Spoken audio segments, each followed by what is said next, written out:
बिस्मिल्लाहिर्रहमानिर्रहीम अस्सलामुअलैकुम वरहमतुल्लाहि वबरकातुहू। जी नाज़रीन, अज दे विलाग दे विच मैं तुहाडे नाल सरगोदा दे इलाके भागटां वाला 25 जनूबी चक दे विच एक ऐसा दिल खराश वाकया पेश आया कि एक भरा जिहड़ा रात नूं अपनी भैन नूं ईद देण वास्ते आंदा आ, ਉਹ जिस वेले अंदर वड़दा वेखदा सारे जने खून दे विच लत-पत पए हुंदे ने।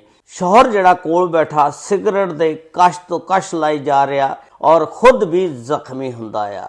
जो ही बीवी दा भाई वेखदा आ, उन्हां पैरां ते ही पिछे नूं मुड़ जांदा और चीकां मारदा होया बाहर निकल जांदा। बाहर जाके रौला पा दिंदा। उत्थे आवाम इकट्ठी हो जाती है। यकदम जिहड़ा भी जांदा अंदर वेखदा बाहर नूं दौड़दा और डरदियां होयां अंदर कोई बंदा नहीं वड़दा। उस तो बाद बाहर की कुंडी लगा दिंदे ने और फिर 15 ते पुलिस नूं कॉल कर दिंदे ने। थाना भागटां वाले दी पुलिस जिहड़ी आ मौके ते पहुंच जांदी आ और उन्हां दीयां लाशां नूं चुकदी आ पोस्टमार्टम वास्ते लै जांदी आ।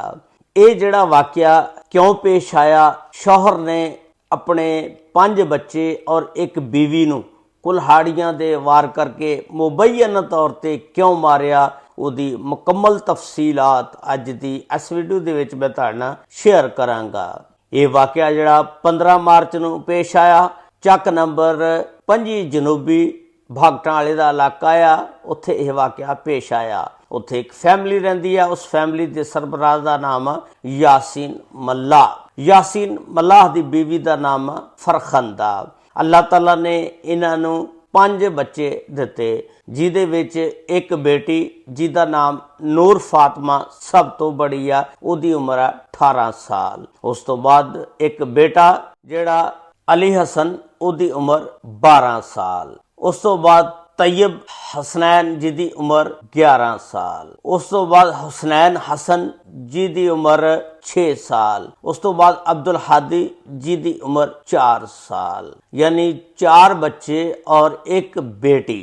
हुण जिहड़ी ये फरखंदा आ, ये चनेौड़ दी रहण वाली आ, इहदे पेके चनेौड़ दे विच रहिंदे ने। 18 साल हो गए सी इन्हां दी शादी होई नूं। मरने तो एक दिन पहला फरखंदा दे भरा मंसूर दा जिहड़ा चनेौड़ रहिंदा उहदा फोन आंदा। फरखंदा फोन चुकदी आ, बाहर निकल जांदी आ और भाई दे नाल गिले शिकवे करदी आ कि भाई जान तुसीं इस दफा मैनूं ईदी हजे तक नहीं दित्ती हैगी, की वजह? भरा अगों कहंदा कि कल मैं आना आ और तेरे लिए एक बेहतरीन सूट खरीदिया होया और लैके आना आ। बाकी बच्चों वास्ते मैं नकदी पैसे कैश जिहड़ा वो इन्हां नूं ईदी देंगा। कल मैं हर सूरत ते चनेौड़ तो 25 जनूबी चक दे विच तुहाडे कोल जरूर आवांगा। उस तो बाद की हुंदा कि 15 मार्च नूं यह रोज़ा रखते ने, सारे जने बच्चे भी रोज़ा रखते ने। यासीन मल्लाह जिहड़ा ये रोज़ा नहीं रखता हैगा।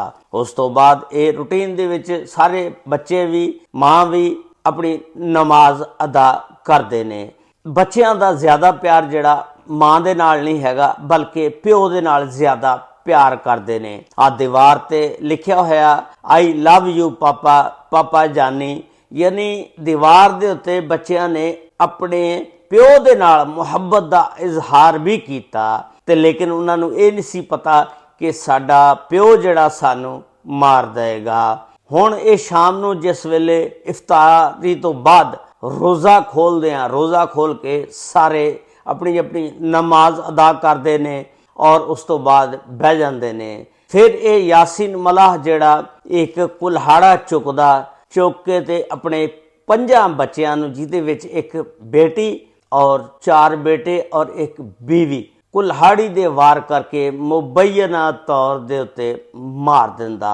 उस तो बाद खुद भी खुदकशी करने की कोशिश करदा। यानी उहदी भी कोई हालत एडी ठीक नहीं, यानी खून दे विच वो भी लिबड़िया।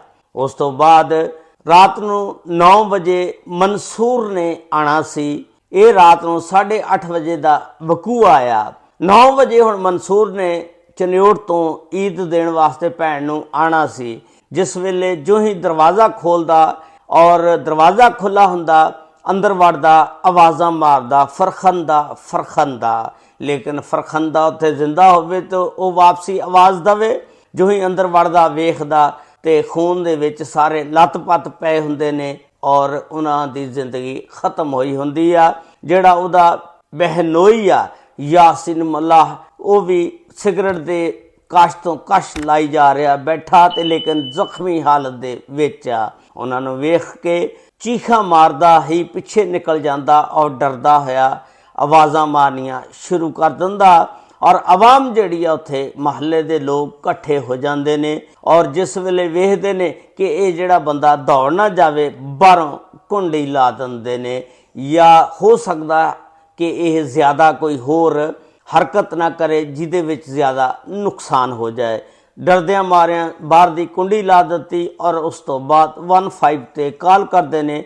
ਥਾਣਾ ਭਾਗਟਾਂ ਵਾਲੇ ਦੀ ਪੁਲਿਸ ਜਿਹੜੀ ਆ ਮੌਕੇ ਤੇ ਪਹੁੰਚ ਜਾਂਦੀ ਆ ਔਰ ਸਭ ਤੋਂ ਪਹਿਲਾਂ ਪੁਲਿਸ ਜਿਹੜੀ ਆ ਉਹ ਯਾਸਿਨ ਮੱਲਾਹ ਨੂੰ ਪਕੜਦੀ ਆ ਔਰ ਆਪਣੇ ਕਾਬੂ ਦੇ ਵਿੱਚ ਕਰ ਲੈਂਦੀ ਆ। ਉਸ ਤੋਂ ਬਾਅਦ ਲਾਸ਼ਾਂ ਨੂੰ ਪੁਲਿਸ ਚੁੱਕਦੀ ਆ, ਹਸਪਤਾਲ ਪਹੁੰਚਾ ਦਿੱਤੀਆਂ ਜਾਂਦੀਆਂ ਨੇ ਔਰ ਯਾਸਿਨ ਮੱਲਾਹ ਨੂੰ ਇਲਾਜ ਮੁਆਲਜੇ ਵਾਸਤੇ ਹਸਪਤਾਲ ਦਾਖਲ ਕਰਾ ਦਿੱਤਾ ਜਾਂਦਾ। ਉਸ ਤੋਂ ਬਾਅਦ ਯਾਸਿਨ ਮੱਲਾਹ ਨੂੰ ਜਿਸ ਵੇਲੇ ਹੋਸ਼ ਥੋੜ੍ਹਾ ਜਿਹਾ ਆਇਆ, ਉਹਨੂੰ ਪੁੱਛਿਆ ਗਿਆ ਕਿ ਇਹ ਤੂੰ ਕਿਉਂ ਵਾਰਦਾਤ ਕੀਤੀ? ਆਪਣੇ 5 ਬੱਚੇ ਔਰ 1 ਬੀਵੀ 6 ਦਾ ਕਤਲ ਕਰ ਦਿੱਤਾ। ਉਹਨੇ ਦੱਸਿਆ ਕਿ ਮੇਰੀ ਜਿਹੜੀ ਬੀਵੀ ਆ ਔਰ ਮੇਰੀ ਜਿਹੜੀ ਬੜੀ ਬੇਟੀ ਆ ਨੂਰ ਫਾਤਮਾ, ਮਹੱਲੇ ਦੇ ਵਿੱਚ ਇੱਕ ਗੁਲਾਮ ਮੁਸਤਫਾ ਨਾਮੀ ਆਦਮੀ ਰਹਿੰਦਾ, ਉਹਦੇ ਨਾਲ ਨਾਜਾਇਜ਼ ਤਾਲੁਕਾਤ ਸੀ, ਜਿਹਦੀ ਵਜ੍ਹਾ ਦੇ ਨਾਲ ਮੈਂ ਗੈਰਤ ਦੇ ਵਿੱਚ ਆ ਕੇ ਤੇ ਮਾਰ ਦਿੱਤਾ। ਬਈ ਗੈਰਤ ਕਾਦੀ, ਤੂੰ ਦੱਸ।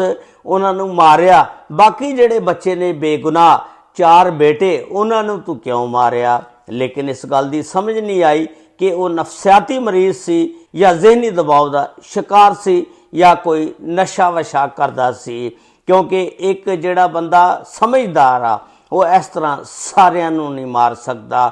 ਉਹਨੂੰ ਪੁੱਛਿਆ ਕਿ ਬੱਚਿਆਂ ਨੂੰ ਕਿਉਂ ਮਾਰਿਆ? ਉਹ ਕਹਿੰਦਾ ਕਿ ਇਹਨਾਂ ਬੱਚਿਆਂ ਨੂੰ ਮੈਂ ਕਿਹਾ ਸੀ ਕਿ ਇਹਨਾਂ ਦੀ ਰਾਖੀ ਕਰਿਆ ਕਰੋ, ਇਹ ਇਹਨਾਂ ਦੀ ਰਾਖੀ ਨਹੀਂ ਸੀ ਕਰਦੇ, ਇਸ ਵਜ੍ਹਾ ਦੇ ਨਾਲ ਮੈਂ ਇਹਨਾਂ ਬੱਚਿਆਂ ਨੂੰ ਵੀ ਮਾਰ ਦਿੱਤਾ।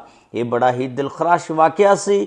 ਉਸ ਤੋਂ ਬਾਅਦ ਪੁਲਿਸ ਨੇ ਮਨਸੂਰ ਨੂੰ ਉਹ ਜਿਹੜੀਆਂ ਲਾਸ਼ਾਂ ਨੇ ਦੇਤੀਆਂ ਪੋਸਟਮਾਰਟਮ ਤੋਂ ਬਾਅਦ। ਮਨਸੂਰ ਨੇ ਫਿਰ ਉਸੇ ਇਲਾਕੇ ਦੇ ਵਿੱਚ ਉਹਨਾਂ ਦੇ ਮਕਾਮੀ ਕਬਰਸਤਾਨ ਦੇ ਵਿੱਚ ਉਹਨਾਂ 6 ਮਈਤਾਂ ਦੇ ਜਨਾਜ਼ੇ ਪੜਾ ਕੇ ਉਹਨਾਂ ਨੂੰ ਦਫਨ ਕਰ ਦਿੱਤਾ ਔਰ ਉਸ ਤੋਂ ਬਾਅਦ ਪੁਲਿਸ ਜਿਹੜੀ ਆ 302, 311 ਔਰ 322 ਦਾ ਇੱਕ ਮੁਕੱਦਮਾ ਮਨਸੂਰ ਦੀ ਮਦਈਅਤ ਦੇ ਵਿੱਚ ਦਰਜ ਕਰਦੀ ਆ। ਇਸ ਵਾਕਿਏ ਦੇ ਬਾਰੇ ਦੇ ਵਿੱਚ ਤੁਸੀਂ ਆਪਣੀ ਰਾਏ ਦਾ ਇਜ਼ਹਾਰ ਜ਼ਰੂਰ ਕਰਨਾ ਔਰ ਨਾਲ ਚੈਨਲ ਨੂੰ ਸਬਸਕ੍ਰਾਈਬ, ਲਾਈਕ ਔਰ ਸ਼ੇਅਰ ਜ਼ਰੂਰ ਕਰ ਦੇਣਾ। ਅਗਰ ਫੇਸਬੁੱਕ ਪੇਜ ਤੇ ਇਹ ਵੀਡੀਓ ਦੇਖ ਰਹੇ ਹੋ ਤਾਂ ਫੇਸਬੁੱਕ पेज ਨੂੰ फॉलो ज़रूर कर लेना। अल्लाह ताला सब ते रहमत फरमाए। अस्सलामु अलैकुम व रहमतुल्लाहि व बरकातहू।